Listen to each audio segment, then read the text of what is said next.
দ্রুতগামী বাহন metro rail Uttara থেকে মতিঝিলগামী মানুষের জন্য অনেকটাই স্বস্তি নিয়ে এসেছে। তবে ইতোমধ্যেই নানা ধরনের বিড়ম্বনা শুরু হয়ে গেছে। এক্সিট গেট মারাত্মক ধরনের সমস্যা দেখা দিয়েছে, যখন তখন নষ্ট হয়ে যায়। আর টিকিট বাইন্ডিং মেশিনের তো দুরবস্থা, বেশিরভাগ সময় নষ্ট হয়ে থাকে। এমন হয় কেন? এ প্রশ্নের জবাব দেবার মতো কেউ নেই। বোঝাই যায় বেশি ব্যয় করে নিম্নমানের মেশিন স্থাপন করা হয়েছে। যাত্রীদের মন্তব্য, আর কিছুদিন পর মেট্রো রেল বাংলাদেশ রেলওয়ের মতো হলে অবাক হবার কিছু থাকবে না। কাজেই সব কিছু সম্পূর্ণরূপে বিকল হয়ে যাবার আগেই ব্যবস্থা নেবার দাবি উঠেছে।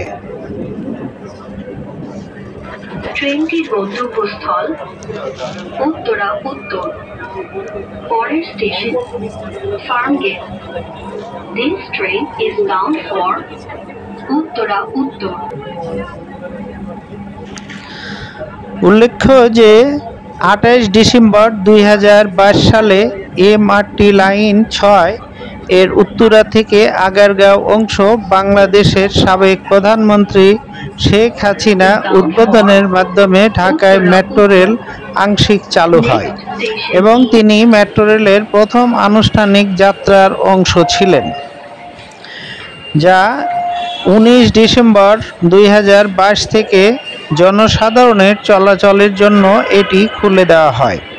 ৫ নভেম্বর ২০২৩ এমআরটি লাইন ৬ এর আগারগাঁও থেকে মতিঝিল অংশে যাত্রী চলাচল শুরু হয়।